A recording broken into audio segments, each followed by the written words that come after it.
বিশ্ব রাজনীতি শকুর ট্রাম্পের গাজার স্থানান্তর প্রস্তাবকে প্রত্যাখ্যান করে ইরান ও আরব দেশগুলো বিপ্লবের সূচনা বিশ্ব এখন এক বিস্ফোরক মুহূর্তে থমকে গেছে।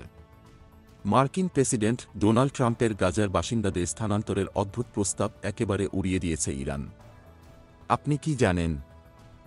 2024 সালের 3 ফেব্রুয়ারি ইরান সোজা জানিয়ে দিয়েছে, গাজার ভবিষ্যৎ কেবল ফিলিস্তিনিদের অধিকার, বাইরের কোনো শক্তির নয়। পুরো পৃথিবী এক নীরব শোকে ভরে গেছে। এই প্রতিবাদে যেন বিশ্ব রাজনীতির চেহারা বদলে গেছে। গাজার সংকট এখন আর সীমাবদ্ধ নেই, এটি হয়ে উঠেছে এক বিশাল আন্তর্জাতিক দ্বন্দ্ব, যেখানে ইরান একাই ট্রাম্পের প্রস্তাবের বিরুদ্ধে মঞ্চে দাঁড়িয়ে চ্যালেঞ্জ ছুড়ে দিয়েছে।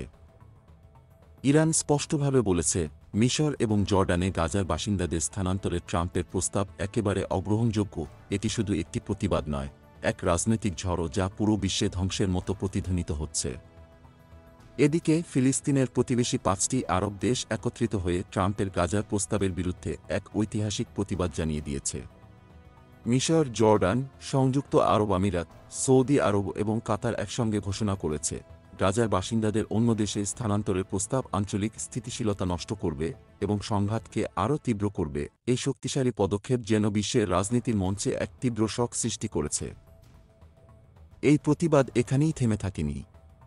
5টি আরব দেশের পররাষ্ট্রমন্ত্রীরা মার্কিন পররাষ্ট্রমন্ত্রী মার্কো রুবিওকে এক বিস্ফোরক চিঠি পাঠিয়েছে, যেখানে তারা একযোগে ট্রাম্পের গাজার প্রস্তাবের প্রতি তাদের তীব্র বিরোধিতা জানিয়েছে।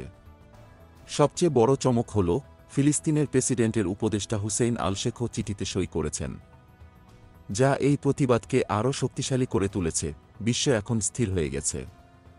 গাজার ভবিষ্যৎ কি এক নতুন বৈশ্বিক বিপ্লবের দিকে এগিয়ে যাবে?